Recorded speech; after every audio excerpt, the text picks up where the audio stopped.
జిల్లా పరిషత్ మెంబర్ గా, జడ్పీటీసీగా, ఎమ్మెల్సీగా, ఎమ్మెల్యేగా, ఎంపీగా ప్రజలలో కలిసి పనిచేసిన కానీ అధికారంలో ఏ కుర్చీలో నేను కూర్చోలే. కానీ మీరు అండగా నిలబడి మీరు ఆశీర్వదించడంతో పెద్దలందరూ కూడా పెద్ద మనసు చేసుకొని ఇవాళ ముఖ్యమంత్రి అని ఒక పెద్ద కుర్చీలో కూర్చోబెట్టి సంవత్సరం పూర్తి చేసుకుంటున్న సందర్భంలో ఇవాళ నవంబర్ 30 తారీఖు 2024 నాడు ఇదే పాలమూరు గడ్డ మీద ఈ పండుగ మనతో కలిసి చేసుకోవడానికి వేదిక మీద పెద్దలందరూ వచ్చిండ్రు అంటే వాళ్ళందరూ మన పాలమూరు జిల్లాకు అండగా నిలబడ్డారు. ఇది మనకు ఒక గొప్ప అవకాశం అని నేను చెప్పదలుచుకున్నా. మిత్రులారా, ఇవాళ నేను మిమ్మల్ని అడుగుతున్నా, ఇవాళ టీఆర్ఎస్ నాయకులు, బీజేపీ నాయకులు, ముఖ్యంగా బీఆర్ఎస్ వాళ్ళు, చంద్రశేఖరరావు గారి కుటుంబం ఏ రకంగా మాట్లాడుతుండ్రో, ఏ రకంగా విమర్శిస్తుండ్రో, ఏ రకంగా తిడుతుండ్రో నిశితంగా మీరందరూ గమనించండి. 10 సంవత్సరాలు వాళ్ళు పరిపాలన చేసిండ్రు, 2 సార్లు ముఖ్యమంత్రి అయినరు. వారు ఏమి చేసిండ్రో నాకంటే మీకు ఎక్కువ తెలుసు. ఎందుకంటే ఈ మట్టిని నమ్ముకున్న మీరు, ఈ మట్టిలోనే పుట్టి మట్టిలోనే కలిసే మీరు, ఈ మట్టే శాశ్వతమని నమ్మిన మీకు రైతు రుణమాఫీ గత ప్రభుత్వంలో జరిగిందా? రైతుకు గిట్టుబాటు ధర వచ్చిందా? ఆనాడు చంద్రశేఖరరావు గారు స్వయంగా మాట్లాడిన మాటల్ని ఈనాటి రైతాంగం మర్చిపోయిందని వారు అనుకుంటున్నారా? ఆనాడు ఊరేస్తే ఊరేసుకున్నట్టే అన్నది ఈ పెద్ద మనిషి చంద్రశేఖరరావు గారు కాదా? ఇవాళ మరి నేను మిమ్మల్ని అడుగుతున్నా, మీ ద్వారా ఈ తెలంగాణ రాష్ట్ర రైతాంగాన్ని నేను అడగదలుచుకున్నా. ఆనాడు ఊరేసుకుంటే ఊరేసుకున్నా అన్నట్టు ఆనాటి ప్రభుత్వం అంటే ఈనాడు మీరు ఊరేసుకుంటే 500 రూపాయల బోనస్ ఇస్తామని చెప్పిన మాట ఉత్తమ్ కుమార్ రెడ్డిది కాదా?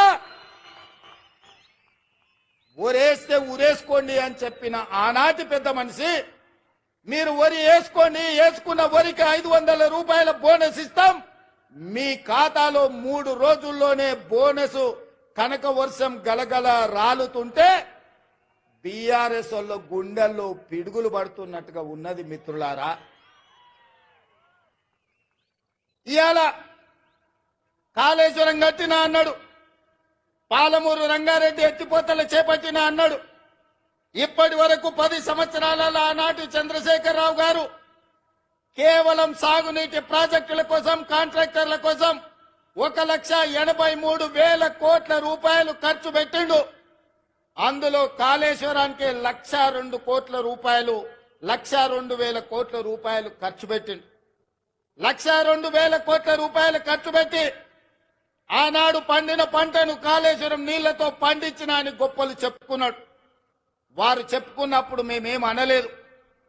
కానీ వారు కట్టిన ప్రాజెక్టులు సుందిల్ల కావచ్చు, మేడిగడ్డ కావచ్చు, అన్నారం కావచ్చు, ఈ బ్రిడ్జ్లు, బారేజీలు కుప్పగూలిపోయి చుక్క నీరు లిఫ్టులు చేయకపోయినా ఈనాడు కాంగ్రెస్ పార్టీ అధికారంలోకి వచ్చిన తర్వాత కాంగ్రెస్ పార్టీ కట్టిన ప్రాజెక్టులు, అది జూరాల కావచ్చు, శ్రీశైలం కావచ్చు, నాగార్జున సాగర్ కావచ్చు, నెట్టంపాడు కావచ్చు, కోయిల్ సాగర్ కావచ్చు, శ్రీరామ్ సాగర్ కావచ్చు, మంజిరా కావచ్చు, లేకపోతే శ్రీపాద ఎల్లంపల్లి కావచ్చు, ఇందిరా సాగర్ కావచ్చు, సీతారామ సాగర్ కావచ్చు, ఈ ప్రాజెక్టులన్నీ ఆనాడు కాంగ్రెస్ పార్టీ కట్టి ఆ ప్రాజెక్టుల ద్వారా నీళ్లు ఇచ్చి వరుణుడు కర్ణిస్తే ఈ సంవత్సరం కాళేశ్వరం లేకపోయినా, చుక్క నీరు ఇవ్వకపోయినా 1,53,00,000 మెట్రిక్ టన్నులు చరిత్రలోనే స్వతంత్రం వచ్చినప్పటి నుంచి ఈనాటి వరకు 75 సంవత్సరాలలో ఏ రాష్ట్రం ఉత్పత్తి చేయనంత ఉమ్మడి రాష్ట్రం 23 జిల్లాలు. ఇవాళ ఆంధ్రప్రదేశ్ లో ఉన్న 13, తెలంగాణలో ఉన్న 10, ఉమ్మడి 23 జిల్లాలలో కూడా ఒక పంటకు 1,53,00,000 మెట్రిక్ టన్నుల వడ్లు ఎన్నడు పండలే. మరి ఇవాళ తెలంగాణ రాష్ట్రంలో ప్రజాపాలనలో మన ప్రభుత్వంలో ఒక పంటకు 66 లక్షల ఎకరాలలో 1,53,00,000 మెట్రిక్ టన్నుల వడ్లు పండించి 500 రూపాయల బోనస్ ఇచ్చి ఇవాళ ధైర్యంగా ఈ గడ్డ మీద, పాలమూరు గడ్డ మీద రైతు పండుగ చేసుకుంటున్నాం. మనకు రైతు పండుగ చేసుకునే హక్కు లేదని బీఆర్ఎస్ వాళ్ళు అంటుండ్రు. మీరు ఒక్కసారి ఆలోచన చేయండి మిత్రులారా. 10 సంవత్సరాలు, మొదటి 5 సంవత్సరాలు 1,00,000 రూపాయల రుణమాఫీ చేస్తా అన్నాడు. 4 విడతలు అన్నాడు, మిత్తి నేనే కడతా అన్నాడు. ఆయన కట్టిన దాంట్లో అసలు కంటే మిత్తికే ఎక్కువైంది. 2018 నుంచి 2023 వరకు మళ్ళీ ₹1,00,000 రుణమాఫీ చేస్తా అన్నాడు. మొదటి 4 సంవత్సరాలు అన్నా పైస కూడా ఇవ్వలే. ఆఖరి సంవత్సరం ఔటర్ రింగ్ రోడ్డును అమ్మి 11,000 కోట్ల రూపాయలు రైతుల ఖాతాలో వేస్తే 8,596 కోట్ల రూపాయలు మిత్తికే పోయినాయి. అసలు చెల్లించింది 2,500 కోట్లే. మిస్టర్ హరీష్ రావు గారు, మీరు వినండి స్పష్టంగా. ఆర్థిక మంత్రిగా మీరు బాధ్యత నిర్వహించింది కదా. ఔటర్ రింగ్ రోడ్డు 7,500 కోట్ల రూపాయలకు తెగ నమ్మి ఆనాడు కాంగ్రెస్ పార్టీ నిర్మించి ఒక అద్భుతమైన ఆస్తిని నగరానికి, తెలంగాణ రాష్ట్రానికి ఇస్తే దాన్ని అమ్మేసి 5 సంవత్సరాలలో రైతు రుణమాఫీ చేసింది మీరు 11,000 కోట్లు అయితే అందులో 8,500 కోట్ల రూపాయలు మిత్తికే సరిపోయినాయి. మీరు చెల్లించిన అసలు 2,500 కోట్లే. ఇవాళ ఈ వేదిక మీద నుంచి లెక్కలు చెప్తున్నా. ఇవాళ నువ్వు అనొచ్చు, పాలమూరులో మేము లేం కదా నువ్వు ఎట్లన్నామని. ఇదే లెక్కలు అసెంబ్లీలో నేను లెక్కలు తేలుస్తా. 5 ఏళ్లలో మొదటి సంవత్సరం నువ్వు రైతు రుణమాఫీ చేసినుంటే ఈ 8,500 కోట్లు మిత్తి కాదు, రైతుల అసలు అప్పుకు సరిపోతుండే. మీరు 5 ఏళ్లలో మొదటి సంవత్సరంలోనే రైతు రుణమాఫీ చెయ్యనందుకు ఇవాళ మీరు ఇచ్చిందంత మిత్తికే పోయింది. అందుకే నేను ఆలోచన చేసిన, మా భట్టి గారి సలహా తీసుకున్నా. ఇవాళ నేను ఈ వేదిక మీద నుంచి సగర్వంగా తెలంగాణ రైతాంగానికి గొప్పగా నేను చెప్పదలుచుకున్నా.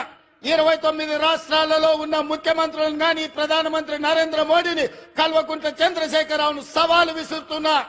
ఈ దేశంలో స్వతంత్రం వచ్చినప్పటి నుంచి ఏ రాష్ట్రమైనా 10 నెలల్లో 25 రోజుల్లో 22,22,062 రైతు కుటుంబాలకు 17,869 కోట్ల రూపాయల రుణమాఫీ చేసిన చరిత్ర ఈ దేశంలో ఉన్నదా అని నేను అడుగుతున్నా.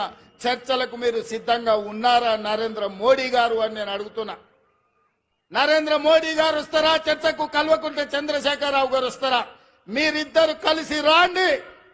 ఈ రోజు మా భట్టి గారు మా చేతుల మీదుగా, మా ఆడబిడ్డల చేతి మీదుగా 3,13,000 కుటుంబాలకు 2,747 కోట్ల రూపాయలు 4వ విడత రైతు రుణమాఫీ చేసిన. మొత్తంగా 25 లక్షల రైతు కుటుంబాలకు 21,000 కోట్ల రూపాయల రైతు రుణమాఫీ మొదటి సంవత్సరంలో చేసిన ప్రభుత్వం, ప్రజా పాలన ఈ దేశంలో ఉన్నదే అంటే అది తెలంగాణ.